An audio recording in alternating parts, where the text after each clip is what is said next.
Dvorak brings the consistency on offense that Dano didn't bring, but Dvorak also doesn't have the defensive capabilities that Dano had. So I definitely think that he'll be a very good option for Montreal. And the thing is, he's just a solid option for Montreal, and he's a reliable one for being a former second round pick. I definitely think he'll be a nice addition to help stabilize our center group. But I am with Sebastian on the fact that if we do lose a guy like Nick Suzuki, I'm not sure if Dvorak can step up and truly be that first line player. I tend to agree, and not now that you've explained it a little more. And Sebastian, I agree from the get go, but I just wanted to I'm sure everyone just wanted to know a little bit more as to the why, because last year the Canadiens were so praised for their depth. All of a sudden, it seems that we don't have that depth anymore. So yeah, if something happens to Suzuki, ouch. Okay, but at the same time, Josh, I want you to maybe tell me what you think about this. I mean, Dvorak has been brought in to replace Dano on a certain level. Now, everyone, all three of you have said, okay, well, you know what? He doesn't have the defensive skills that Dano has, but he has a higher offensive upside. All right, well, that's cool. Defensively, though, well, we got Jake Evans, who seems to be ready to take on that third line role, more defensive role, and he's proven in the past that he might be willing to step up. And I don't think we could count out guys like Cedric Paquette or even Mathieu Perreault for that matter. So the question is, perhaps we're not that bad off at the same time. I mean, maybe Evans from the beginning was the plan to replace Dano no matter what. And then Dvorak just kind of comes in and being like, all right, well, he could give you a little bit of Dano, a little bit of KK. Or do you think, despite the additions of guys like Paquette and Perreault, and of course, there's always Ryan Poehling who's going to be vying for a spot on the roster as well. Are we maybe a trade or PTO away from actually being properly balanced?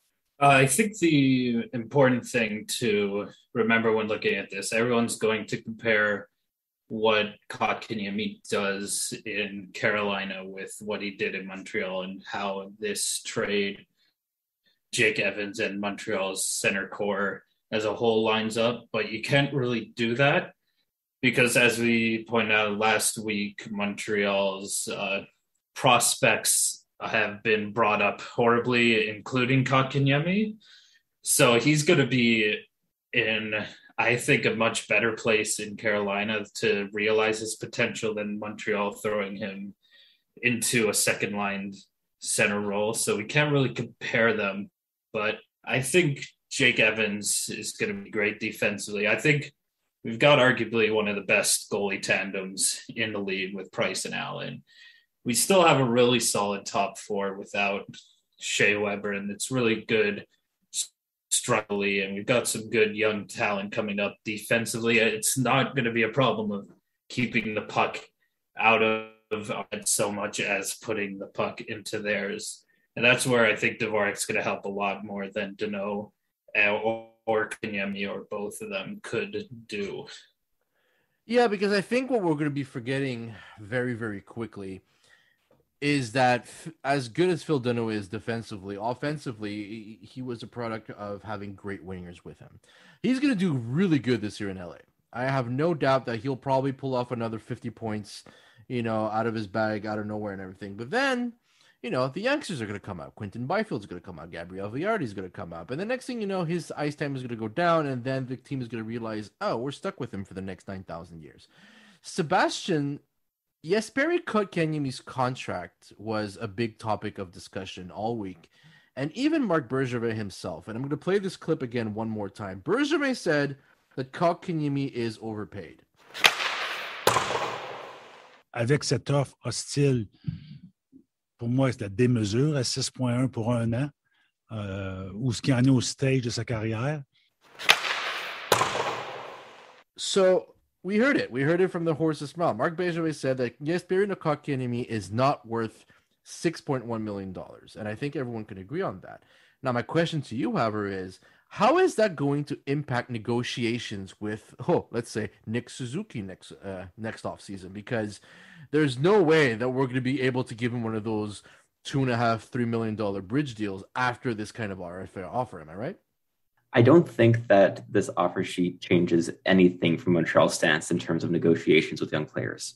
They clearly said that, we're not signing this deal because we don't think that this is anywhere near the player's current worth. And it wasn't, because it was just Carolina giving up capital today to get an asset. So I really don't think that like this offer sheet changes anything from the negotiations with Nick Suzuki. What I do think it does is that it should hopefully encourage Bergevin to get a contract with Suzuki done as soon as possible.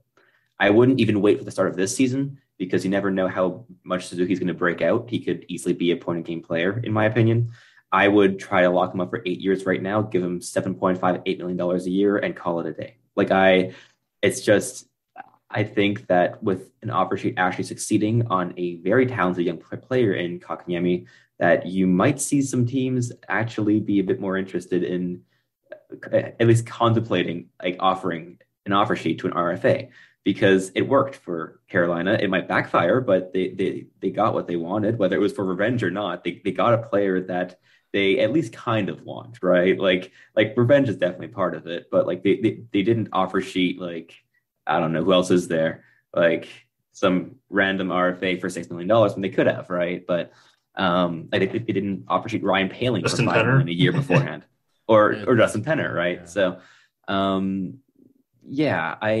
I just think that honestly, I don't think that the offer sheet changes anything for any team in terms of negotiations with the players, like even for Carolina, because if like Martin Nakash, whose contract is coming up, which should interest Montreal, because if this RFA war continues, he's the guy to target because he's incredible. I don't think that his agent can bring anything to Carolina showing Kotkaniemi's contract that changes anything, because the excuse can just be used like, that was not a contract that we did because we thought the player was worth it. We used that contract to acquire the player, right? Which is true. So I don't think that the KK offer sheet changes much of anything for any team in terms of negotiations. Scott, for the final couple of minutes that we have, I know you've been a very vocal about Don Waddell's non-vengeful offer. I know you thought it was, total BS the way the whole thing went down and everything.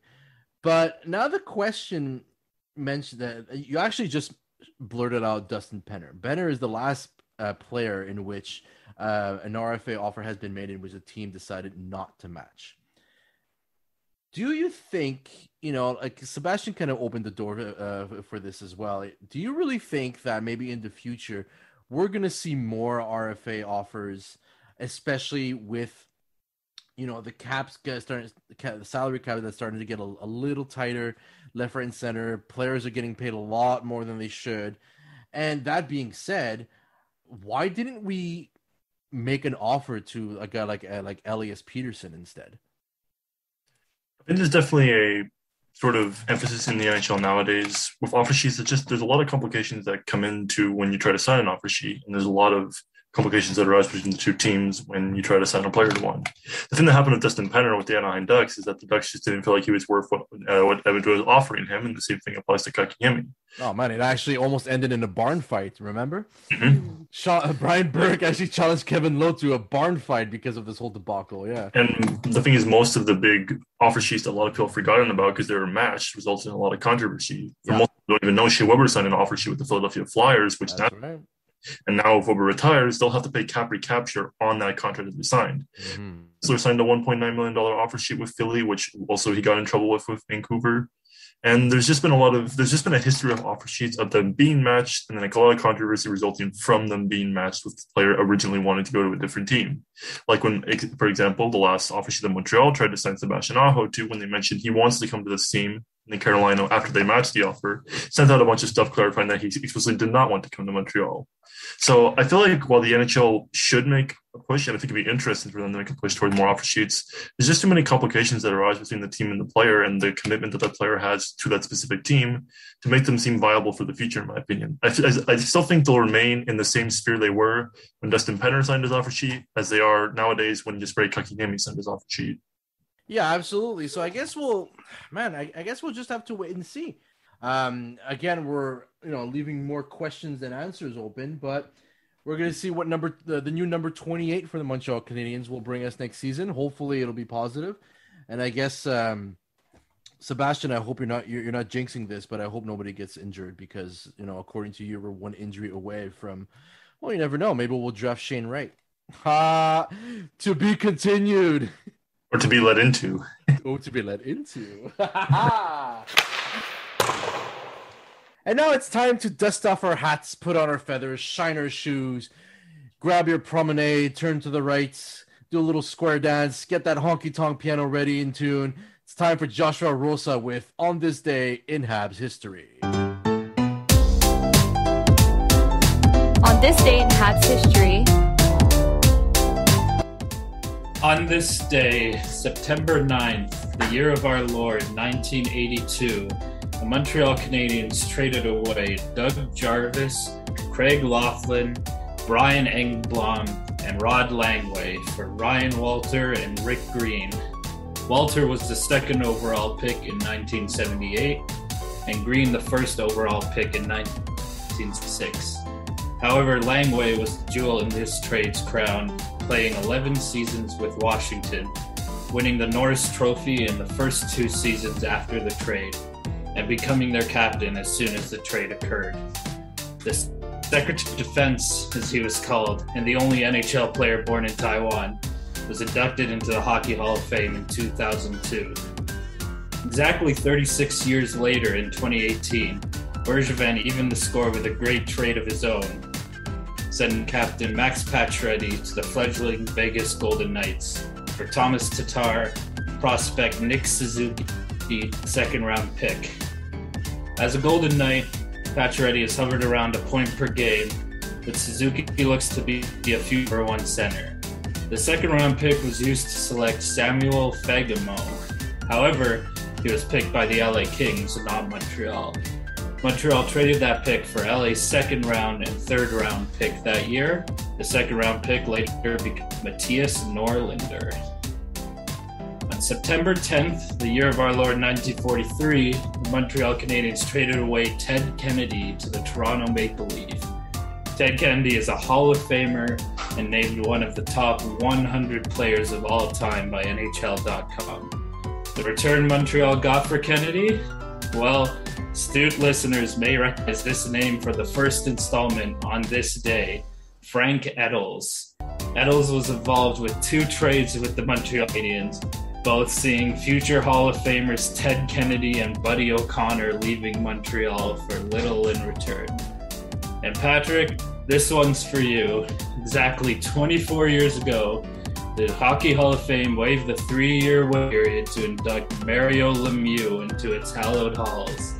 In 1997, he would later be the 3rd player to play in the league after being inducted into the Hall, along with Gordie Howe and Guy Lafleur. Here are the fans. Mario's on the ice now. Back to the point, Desjardins. Mario blocked it. Lemieux heading up ice. Here he comes. Here he comes. Mario Lemieux. Hang on. He scored. You're gonna love it.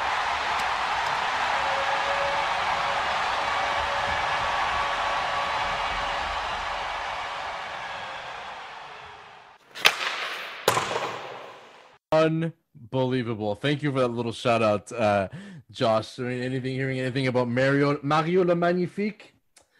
Chef's kiss, my friend. Chef's kiss.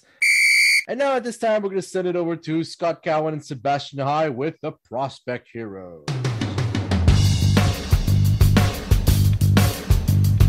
The Prospect Heroes, Scott and Sebastian on Puck and Roll.